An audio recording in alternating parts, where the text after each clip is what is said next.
Notable headliners roundup of the ongoing saga in Ukraine, Steve, or is it all over and Putin said, I'm sorry?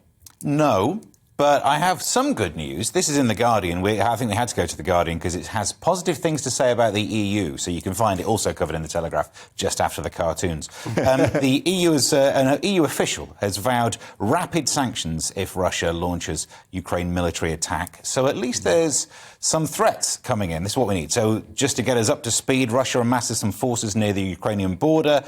We sent the Ukraine some anti-tank stuff, I seem to remember. Biden fumbled some words, making it seem like an invasion was OK as long as it was just the tip of the country. But at least... Always go for the tip. Yeah. At least it's now to... it's nice 5 kids. The EU...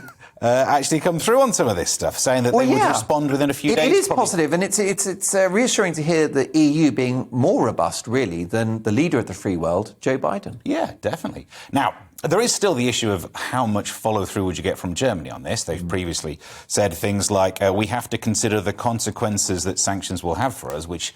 I mean, unless Germany's bought in a lot of paraffin heaters, I can see how they are going to be worried about this. But also when it comes to stopping big countries invading neighbouring countries, they owe us one. Germany, of course, are reliant on Russian gas, which compromises their position. And it seems like they're willing to agree to this Nord Stream 2 pipeline, which allows Russia to supply gas straight into Western Europe and beyond. But it also allows Russia to switch off all energy supplies to Ukraine, which could destroy the country. So it's possible that Putin can win in Ukraine without invading. Oh, definitely, yeah.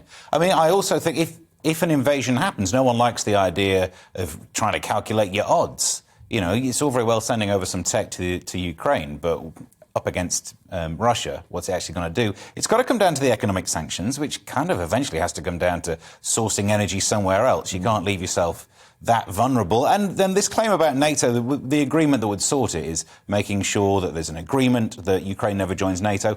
Well, you can't have control over another sovereign country's decisions without also being a different kind of villain. Yeah, it's true. I mean, how do you see this playing out, Josh?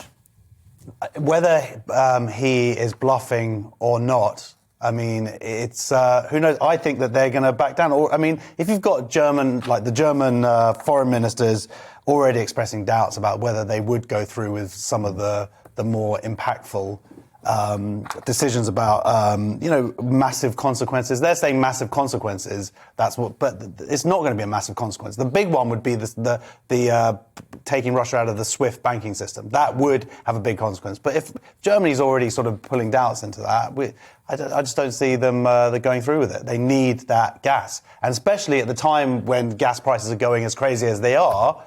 I don't know. It's I'm not very optimistic about it, unfortunately. Putin off the hook once again.